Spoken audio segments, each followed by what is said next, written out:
Chers amis Bokaro, B'Shem Hashem Naaseh Ve'Natzliach, nous sommes aujourd'hui le mercredi 7 du mois de février et le 28 du mois de Shvat. Shiur acheté par Avi Dada Ayakar, pour son épouse Ayakara Vanessa Kochava Bat Selma. Yom ou les dettes Saméa pour les 13 ans de mariage, qu'Akadosh Baruch Hu puisse toujours nous faire grandir, il demande, sur le chemin de la Torah et des mitzvot avec une bonne réussite, santé, bracha, jusqu'à 120 ans, une bonne grossesse et surtout un bon accouchement avec ce beau bébé qu'Akadosh Baruch Hu vous envoie, si Dieu veut, en bonne santé. Et une bonne santé aussi très réussie pour tous leurs enfants sur leur chemin de la Torah et des mitzvot. Ovema Asim Tovim. Avi est un ami, donc à plus forte raison de lui souhaiter un grand Mazel Tov pour lui et son épouse. Vraiment qu'ils aient le mérite d'avoir une maison cette année pour eux, à eux. Il n'a pas mis dans le contexte, donc je leur souhaite vraiment d'acheter, si Dieu veut, une très belle maison en Eretz Israël, plus proche de City, comme ça ils seront avec nous.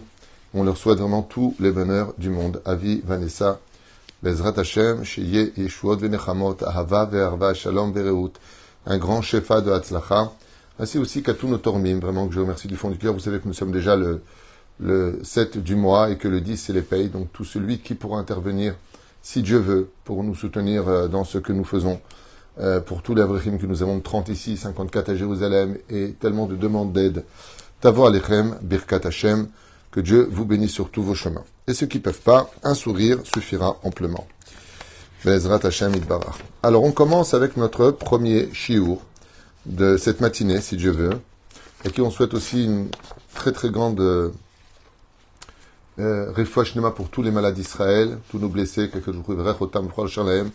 on pense aussi bien sûr à tous nos chatoufim, toutes les personnes prises en otage et qui sont toujours dans les couloirs de la mort là-bas, dans des situations inadmissibles, qu'Akadosh Baruch Hu mamash ishmor alehem et qui nous les ramène avec un grand miracle, en bonne santé si Dieu veut.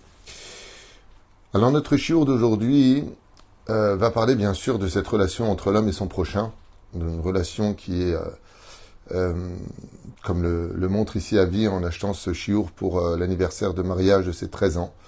Donc il est bar mitzvah aujourd'hui dans son mariage, il a bien compris que maintenant on rentre dans les vraies obligations de façon officielle d'un homme vis-à-vis de son épouse. Et les relations d'un homme vis-à-vis de son prochain sont des sujets qui malheureusement ne sont pas assez pris au sérieux, dû à plusieurs points. La première, c'est le manque de connaissances. La deuxième chose, le manque de gravité, de connaissance dans la gravité, c'est-à-dire que on se rend pas compte que la Torah prend très très au sérieux le fait de ne pas se faire de mal, de ne pas se vexer, de ne pas s'humilier, de ne pas de créer de préjudice moral, l'importance de tenir sa parole, de bien s'accueillir, de dire bonjour, de dire au revoir. Voilà, c'est tellement de choses tellement banales et simples, mais véhiculées par beaucoup de tensions. Tu m'énerves, je te dis pas bonjour, tu m'as pas dit, tu m'as pas fait. Donc on est quand même vraiment dans le domaine on se tire dessus et on se rend pas compte à quel point on est perdant dans tout cela. Dans le judaïsme, il y a deux panels, comme ça on peut dire, qui s'ouvrent face à nous. Il y a le panel de la justice et il y a le panel du chesed, de la bonté. Quand vous avez une personne qui vous fait du mal, la belle-fille n'a pas respecté, la belle-mère se mêle de tout, le mari parle mal, la femme elle parle super mal, voilà. Je pense que les exemples sont tellement nombreux qu'on va pas perdre de temps avec, ok ? Mais ça, c'est ce que nous, on voit. Ça veut dire, tu m'as fait un problème, ça me donne le droit de t'ignorer, de t'oublier. Tu m'as pas prêté quand j'avais besoin, alors moi, je vais te rendre l'appareil. Dans la Torah, c'est l'otikom et l'otitor. Ni tu te venges, ni tu tiens rancœur.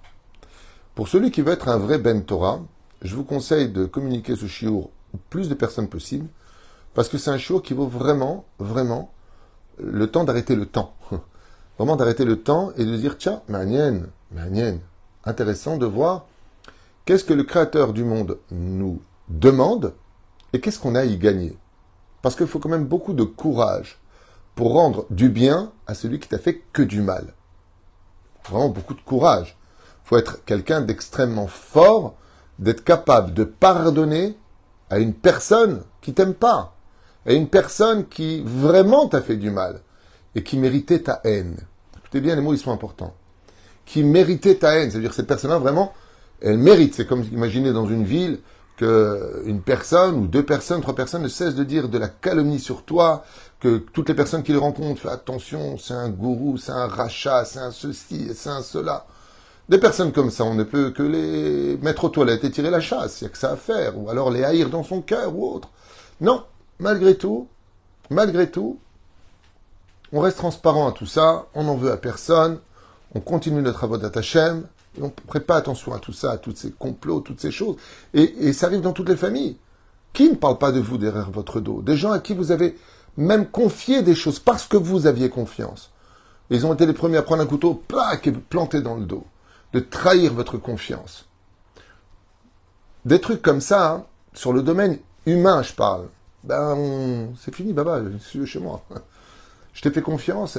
Il y a pire que ça. Vous savez, il y a des gens, on comprend rien. Surtout dans cette génération, Béhémet, sans faire allusion à personne, je parle de généralité que je vois dans ce bureau, dans lequel je vous parle. Vous avez des gens, ils vous appellent, ils vous fréquentent, ils vous appellent, ils vous fréquentent, ils vous appellent. Donc il y a une espèce d'amitié qui se crée, une sincérité, quelque chose de presque familial, comme 2 sœurs, ou un père et un fils. Et du jour au lendemain, plus rien, comme si tu n'as jamais existé. Alors tu te dis, alors quoi, tu as eu ce que tu voulais maintenant? Il n'y a plus rien. On vit dans un monde où on dit, mais t'es complètement fou, tu venais tous les jours, t'appelais tous les jours, on rigolait tout le temps, et du jour au lendemain, plus rien. Combien de fois on m'a dit ça dans ce bureau? Comment réagir face à ce genre de situation? Alors qu'est-ce qu'on fait? Comme on ne veut pas se vexer, on ne veut pas se fâcher, on tire un trait, allez. Je vais faire le monde de ton cœur ou de ton amitié. Goodbye. Ça, c'est le côté humain, juif comme universel, comme non-juif. Voyons un petit peu, ensemble, ce que je vous ai noté. Il dit vrai Chachamim, Be'emet, combien, en réalité, une relation avec son prochain ne peut exister que dans l'humilité et le travail personnel.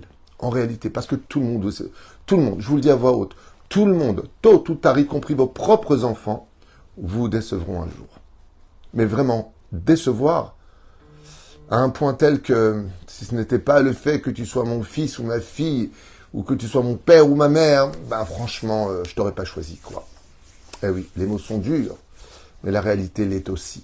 Alors, Botir ou Beyachad, dans cette paracha de Mishpatim, après avoir reçu le don de la Torah, la semaine dernière dans la paracha de Yitro, voyons ensemble cette extraordinaire explication de nos Chachamim que je vous invite vraiment à découvrir ensemble si vous le voulez bien.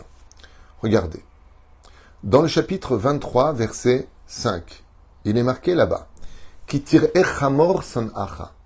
Si tu vois l'âne qui a une charge sur lui, dont le propriétaire est une personne que tu hais dans ton cœur. Tu le hais.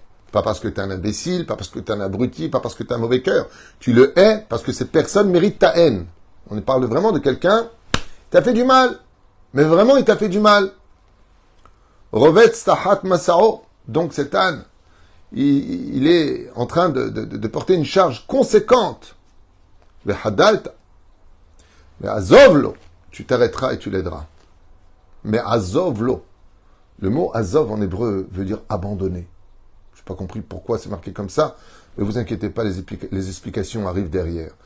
Mais azovlo, azov ta'azovimo. Quoi? Abandonne. Ok? Abandonne-le. Je ne sais pas ce que ça veut dire. Azov, otpam, ça recommence. Ta'azovimo. Ça veut dire quoi ça? Azov ta'azovimo. Laisse-le. Lui, tu le laisses avec lui. C'est-à-dire que si je m'en fie au pshat, c'est-à-dire au premier niveau de compréhension, si une personne qui n'est pas initiée à l'étude de la Torah, qu'est-ce qu'il va traduire ici? Tout simplement, tu vois une personne que tu hais qui est en train de crever, laisse-le crever. Voilà ce que ça veut dire au niveau du pshat. Pas du tout. Rashi intervient et nous dit Azov, ta'azovimo, ça veut dire aide-le. Le contraire. C'est bizarre. Au lieu de dire abandonne, tu l'abandonneras, fallait dire aide-le, tu l'aideras. Pourquoi dire le mot Azov, ta'azovimo? Rashi nous dit le mot Azov, ça veut dire laisse tomber. Laisse tomber quoi? Laisse tomber ta haine. Aide-le. Si tu vois que l'âne de ton ennemi, il est sous une charge importante, aide cet âne. Aide ton ennemi. j'ai pas compris pourquoi faire. Si je l'aime pas, pourquoi tu veux que je l'aide? On dit en Tunisien qui crève. Pourquoi tu veux que je l'aide? Allez, tu sais quoi, ni je l'aide pas, il m'intéresse même pas. La Torah te dit non, non, non. Faut que tu l'aides. Ankelos Akadosh intervient et nous dit Azov et Asina Shelcha Alav. Pourquoi il y a le mot Azov? Laisse tomber, abandonne. Il dit au moment où tu verras cette personne que tu haïs, qui est ton frère juif, Azov ta Azov imo. Imaginez donc une personne qui soit sur le point, qui a crevé un pneu, et vraiment vous détestez cette personne parce qu'elle vous a fait vraiment du mal. Tu arrêtes ta voiture et tu l'aides à changer sa roue. Et tu le fais de bon cœur. Ok. Dans le Brit Amenucha, il dit quelque chose de très intéressant. Mazé Azov ta Azov imo. Il dit, si tu calmes ta haine sur ton prochain, et que tu ne fais pas le issour, parce que vous savez que d'haïr un autre juif, c'est lotisna et reecha bilvavecha. Tu ne haïras pas ton prochain dans ton cœur. Ce qui fait que haïr, on n'a pas le droit de haïr. La seule personne juive qu'on a le droit de haïr dans son cœur, c'est le messite. Le messite, c'est celui qui, en tant que juif, donc apprenez-le une fois pour toutes, parce que souvent vous voulez donner des leçons à des rabbinim qui vont sortir des mots de haine. Dire, ah, c'est normal qu'un rab il parle comme ça. Oui, oui, oui, il y a des fois, des moments où de la Torah, c'est marqué qu'on a le devoir d'haïr un juif. Oui, oui, vous vous êtes peut-être étonné, mais au lieu de vous renfermer dans des boîtes d'idéologie, voyons ce que dit la Torah. Cette même Torah nous dit de interdiction d'haïr un juif, interdiction de maudire un juif, interdiction de, et ces mêmes versets dans la Torah nous disent mitzvah de le haïr, mitzvah de le maudire. Qui? Le messite.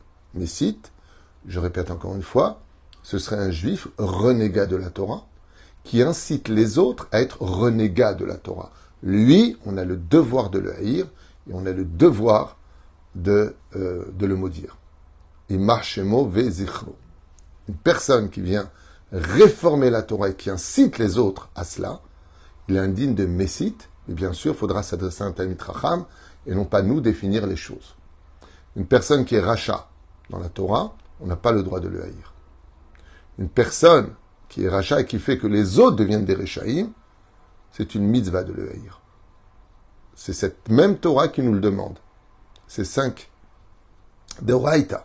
Tu n'as pas le droit de prier pour lui, tu n'as pas le droit d'attendre, tu n'as pas le droit, tu n'as pas le droit, tu n'as pas le droit. Shem Elachem.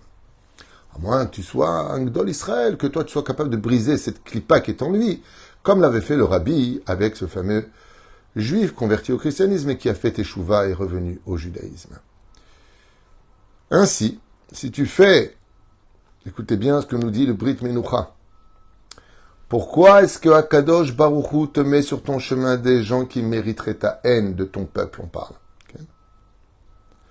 Car, si tu abandonnes ta haine de ce juif qui mérite ta haine, mais il mérite, il n'est pas Besséder, Akadosh Baruch Hu abandonnera toutes les charges des anges accusateurs qui te haïssent dans le ciel parce que tu as trahi ton Créateur. Je répète, parce que ça paraît tellement incroyable. Vous êtes dans une situation où cette personne, vous la haïssez. Elle vous a foutu le balagan dans la vie, elle est pas bien. Elle n'est pas gentille, elle n'est pas bien. Azov, pourquoi il y a marqué Azov, ta Azov? Vous vous rappelez, on a posé la question, pourquoi 2 fois le mot laisse tomber, laisse tomber? Il dit, si tu laisses tomber, le Sefer Brit Menucha, il te dit, si toi, tu es capable de laisser tomber ta haine, parce que moi, Hachem, je te le demande, tous ces démons, ces anges accusateurs que tu as créés avec tes péchés, et ils sont nombreux, moi aussi, je les écoute pas. Et moi aussi, je leur annule leur haine. Ils vont arrêter de t'accuser dans le ciel. Qui est gagnant? Qui est gagnant? Vous vous rendez compte? Toi, tu pardonnes à une personne, Dieu, il empêche les anges accusateurs de toute la vérote que tu as fait dans ta vie et qui hurlent que tu le payes. Devant le trône divin, Hachem, tu es justice. Il m'a créé, je suis né de son péché. Il n'a pas eu de problème de faire ceci, il n'a pas eu de problème de faire cela. Et ils hurlent devant le trône divin. Kadosh Baruch Hu fait en sorte qu'une personne va te faire du mal. Et toi, tu ne le hais pas dans ton cœur. Au contraire, même si tu peux l'aider, tu vas être là pour lui. Kadosh Baruch Hu, il te dit, Azov, ta'azov imo, ceux qui sont avec moi là-haut, moi aussi je ferai en sorte qu'ils te lâchent les baskets. Plus d'ange accusateur, c'est Yom Kippour pour toi. Est-ce que ça vaut le coup? Ah, faut être humble et il faut avoir beaucoup d'émouna pour ça. Beaucoup d'émouna. J'ai pas fini. On raconte l'histoire. Rabbi Eliyahu Baruch Fenkel raconte comme ça qu'il est évident que de haïr une personne qui t'a fait du mal est tout à fait légitime. Mais il y a une chose incroyable qui apparaît ici. Il y a une mitzvah dans la mitzvah. Lui dit le chamor, l'âne, qui est sous la charge. Lui, il t'a rien fait. Il y a ici une mitzvah de Baal, Tsar Baal Echaim. C'est vrai que l'âne de ton prochain, il appartient à ton prochain. Donc il espère que un œuf. Il dit non, parce que l'âne, lui, il souffre. Et l'âne, lui, il t'a rien fait. Ici, ce maître du judaïsme, Rabbi Eliyahu Baruch Fenkel, nous a lancé un enseignement. Quand je l'ai étudié, j'étais rempli d'émotions. Et je vais vous dire pourquoi. Parce qu'il dit comme ça, c'est-à-dire que des fois, il y a une personne qui t'a fait du mal. Cette personne-là, on va l'appeler X. Elle est pourrie de sa race. Ça va jusque-là. Pourrie jusqu'à l'os. Mais sa femme, ses enfants, son papa et sa maman, les gens qui sont autour de lui, eux, ils t'ont rien fait. Ce qui fait qu'en lui faisant du mal à lui, ou de ne pas l'aider, ou de le laisser dans ce malheur, tout le monde va en souffrir. Et c'est ce qu'il nous apprend ici. Il dit, fais très attention. Quand tu en veux à une personne, tu vas créer quelque chose comme un tourbillon qui va toucher d'autres cercles. Mais les autres, qui sont dans ce cercle, parce que eux, ils aiment cette personne, ils vont en souffrir. Mais eux, qu'est-ce qu'ils t'ont fait? Et ça, c'est marqué à propos de l'âne. Le chomer, ce qui entoure, celui qui lève la charge de celui à qui tu en veux, eux, ils t'ont rien fait. Donc, avant de donner un coup à une personne, prends aussi en compte que tu vas, en faisant du mal à cette personne, ou en le haïssant, ou en le maudissant, tu vas toucher dans son cercle de vie des personnes qui, eux, aussi subissent ce qu'il est lui, ou tout simplement qu'il aime.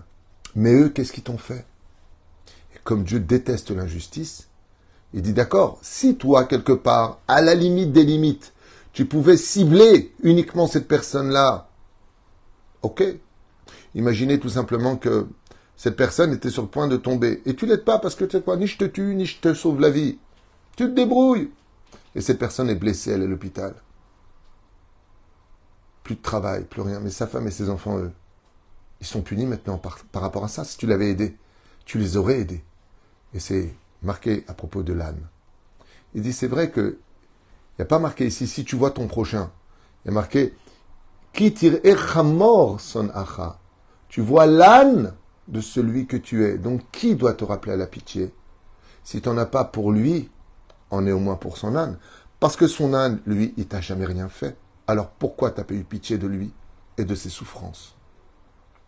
Nos Chachamim nous disent que quand une personne doit être punie, le Créateur du monde regarde si autour de lui, il mérite d'entendre cette mauvaise nouvelle et de savoir que leur fils, leur frère, leur sœur, leurs parents, leur ami est dans une mauvaise posture. Est-ce que eux, ils méritaient d'entendre cette mauvaise nouvelle?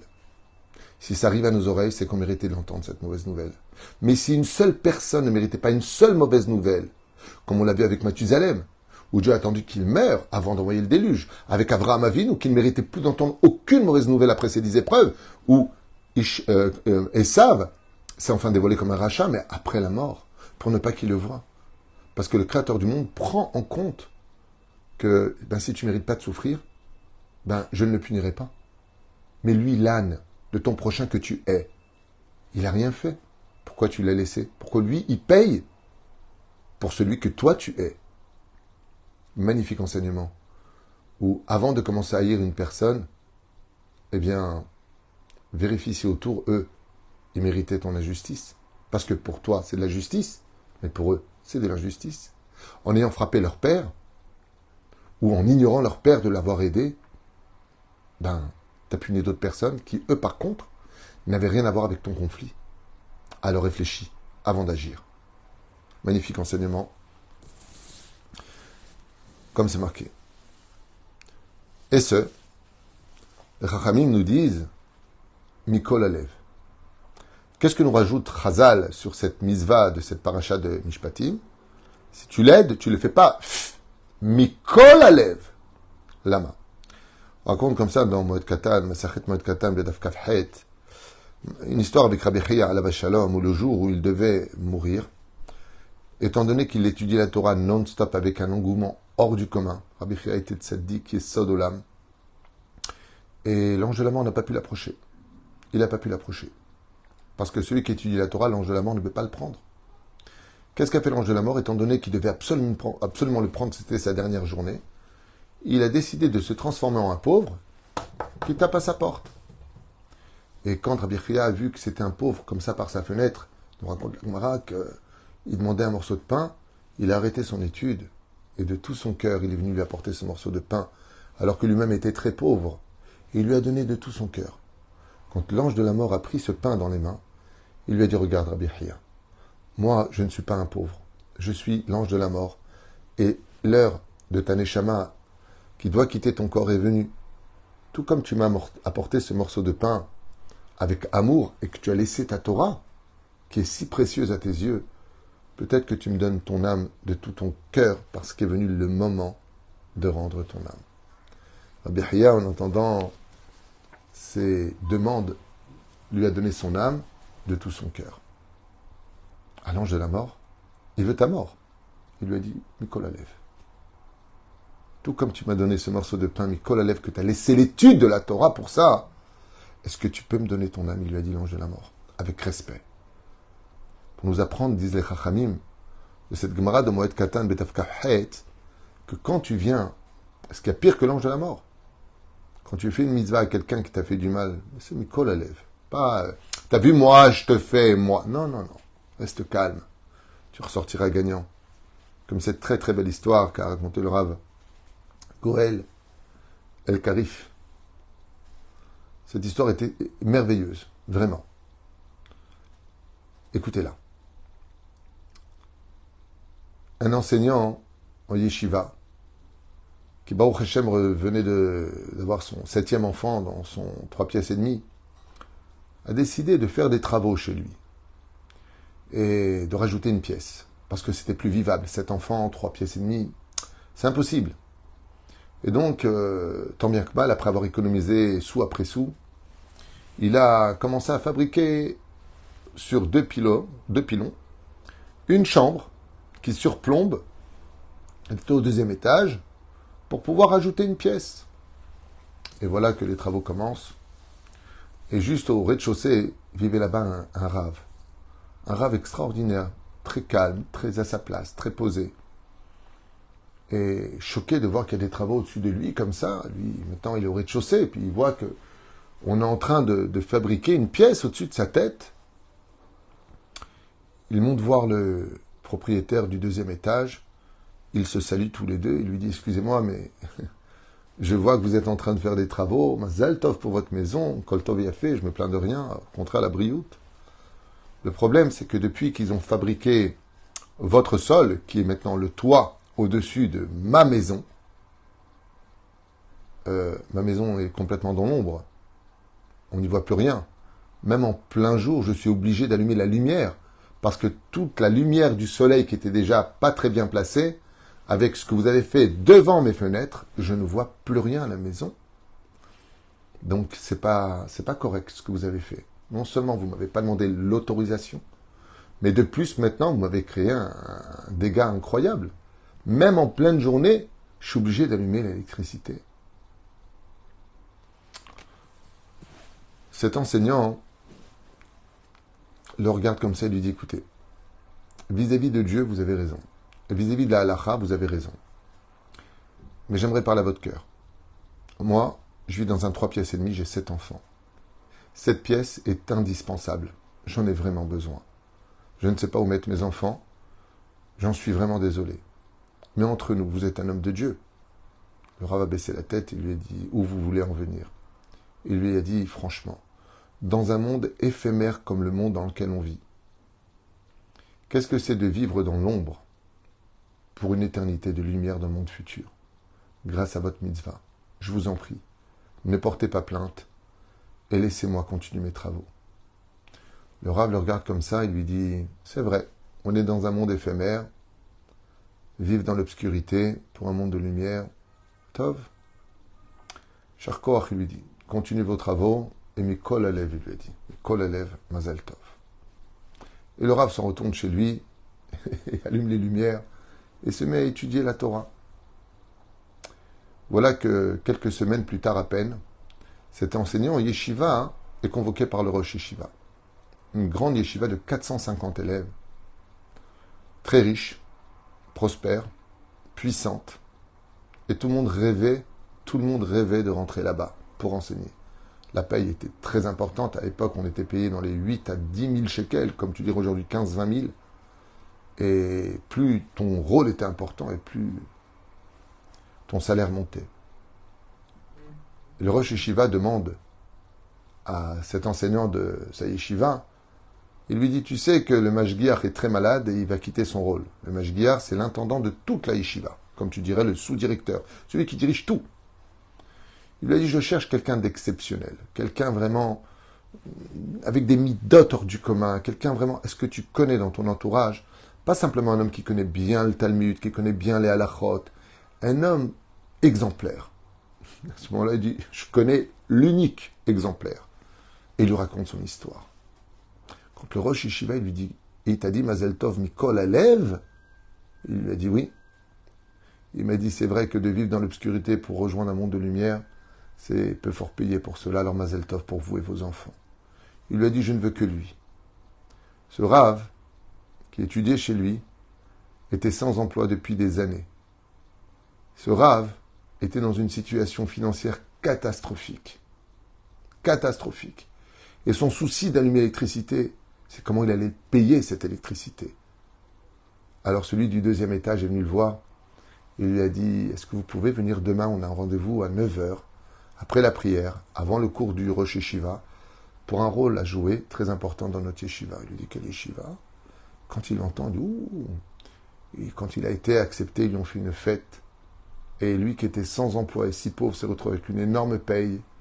Et de qui plus est, le mashgiach de la yeshiva, il a un appartement à lui dans la yeshiva, dans un monde de Torah. Un 4 pièces qui était réservé en haut pour le mashgiach.